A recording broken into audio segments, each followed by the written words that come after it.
சமயம் நான் மக்கள் அதிகாரம் பத்திரிகை ஆசிரியர். இந்த ஆன்மீகத்தை பற்றி உங்கள்கிட்ட சில கேள்விகளை கேட்கணும். அது விஷயமாக தான் யூடியூப் சேனலுக்கு உங்களை வரவேற்றிருக்கிறேன். இப்போ ரிஷிகளை பற்றி சொல்லுங்கள். அதாவது ரிஷி அப்படிங்கிறவங்க யாருன்னா, எடுத்துக்காட்டுக்கு பார்த்திங்கன்னா விஸ்வாமித்திரை பற்றி தான் சொல்லணும் நம்ம. ஏன்னா ஒரு ராஜ ரிஷி. அதாவது ரிஷி அப்படிங்கிறவங்க தனக்கு வேண்டிய ஒரு பொருளை தானே உருவாக்குதல் செய்தல் தான் ரிஷியோட வேலை. அதாவது நான் நினைக்கிறது மட்டும்தான் நடக்கும் அப்படின்னு சொல்கிறவங்க ரிஷி. ரிஷி ஒன்று நினச்சிட்டாங்கன்னா அது நடக்கும். அது மாதிரி ரிஷி பரம்பரை. இது அடுத்து பார்த்திங்க அப்படின்னா, இப்போ நம்ம சாதுக்களை பற்றி பேசணும், முனிவரை பற்றி பேசணும், ரிஷிகளை பற்றி பேசணும். ஸோ இப்போ இது எல்லாத்தையும் பற்றி பேசல. அடுத்து எல்லாத்துக்கும் மேலானவங்க உலகத்தில் யாருன்னு கேட்டால் சித்தர்கள் தான். முதல்ல நமக்கு நவநாத சித்தர்கள், அடுத்து 14 சித்தர்கள், அடுத்து நவகோடி சித்தர்கள், எண்ணற்ற சித்தர்கள், எண்ணிலடங்கா சித்தர்கள். அப்போ பார்த்தீங்கன்னா ஒரு சித்தர் தான் மனிதரோட மனிதராக வாழ்வாங்க. ஆனால் தனித்துவமாக தெரிவாங்க. அவங்க தனியாக இருக்க மாட்டாங்க, ஆனால் மனிதரோட மனிதனாக கலந்தாக இருப்பாங்க. அப்போ அவங்க என்னென்னலாம் பண்ணுவாங்க அப்படின்னா, மனிதனுக்காக என்ன வேணாலும் பண்ணுவாங்க. மனிதன் நல்லா வாழணுன்னா என்ன வேணாலும் செய்வாங்க.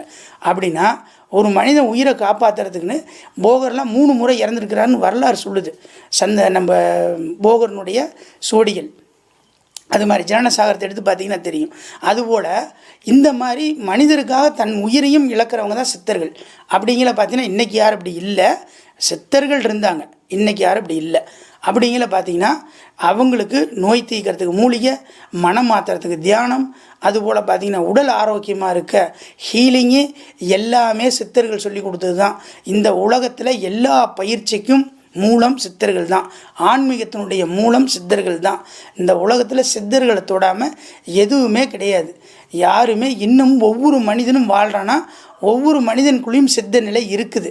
அது சிலர் பார்த்திங்கன்னா ஆன்மீகம் இருப்பான், சிலர் நாத்திகம் இருப்பான். ஆனால் ஆன்மீகவாதியாக இருந்தாலும் நாத்திகவாதியாக இருந்தாலும் சித்தரை தொடாமல் எதுவுமே பண்ண முடியாது. ஏன்னா அவங்க அப்பா அம்மா இருக்கிறது உண்மை அப்படின்னா சித்தர்கள் இருக்கிறது உண்மை. அதுபோல தான் இந்த நிலையில் இன்றைக்கி சித்த நிலை மேன்மை பெறணும், சித்தர்களுடைய மகத்துவம் மேன்மை பெறணும். அதுபோல் நம்ம இந்த இந்தியா முழுக்கல்ல தமிழ்நாட்டில் தான் சித்தர்கள் தவழ்ந்த பூமி. அதனால் ஒவ்வொருத்தரும் நம்ம சித்தர்களை பற்றி பேசணும், சித்தர்களை பற்றி மகத்துவம் தெரிஞ்சுக்கணும், வழிபாடை தெரிஞ்சுக்கணும். எல்லாருமே அந்த வழிபாடை எல்லாருக்கும் தெரிஞ்சுங்க. உண்மையான சித்தரை நம்ம பார்க்க முடியல, இருந்தாலும் புறச்சித்தர்களை பார்க்குறோம். நல்ல சித்தர்களாக தெரிந்து நல்ல குருமாரை தேர்ந்தெடுத்து நல்ல வழியில் செல்லுங்க.